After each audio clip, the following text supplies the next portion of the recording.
Okay, well, I'll show you a slide at the end. Go ahead, please. General, would you be kind enough to comment on the incident outside Damascus on the 21st of August, 2013? Our Secretary of State immediately blamed it on the Syrian government, and yet lots of reports suggest that actually the Turkish intelligence services were largely responsible for that, partly because the sarin... The incident, because you're... Well, this is the incident around... I got a lot of things in my head, but that's not one of them right now. No problem. This is the incident around Ghouta, just outside of Damascus, where there were sarin attacks, which turned out to be sarin not in Syrian government stocks, but rather homemade sarin. And the reports thereafter indicated that Turkish intelligence may have been involved, and the whole purpose was a false flag attack to get Obama to attack Syria overtly with warplanes and missiles, and that it almost succeeded.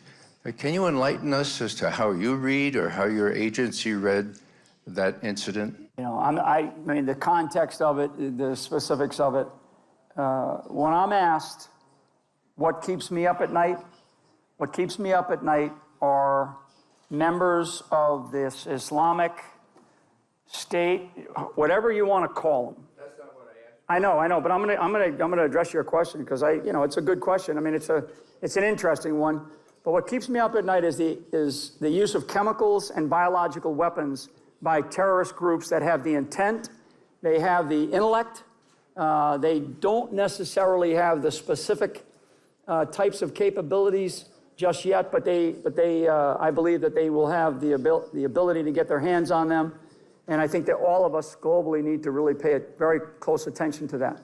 Your specific question, I really don't know. I'm not going to sit here and tell you that I know. And to have that level of knowledge or insight or detail of what an intelligence service is doing to do a false flag, who knows? So I don't have a good answer for you. I'm not able to answer your specific question. What I know is that the complexity of the situation on the ground right now is beyond anybody's wildest imagination.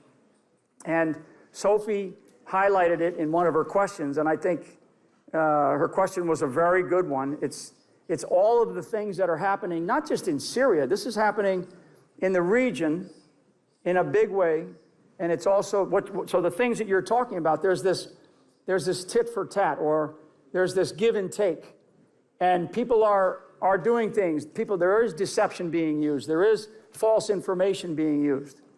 This slide that I have up here is a component of that false information, or how false information is applied. So we have to understand, and this is why I think Sophie's driving me crazy up here, trying to get me to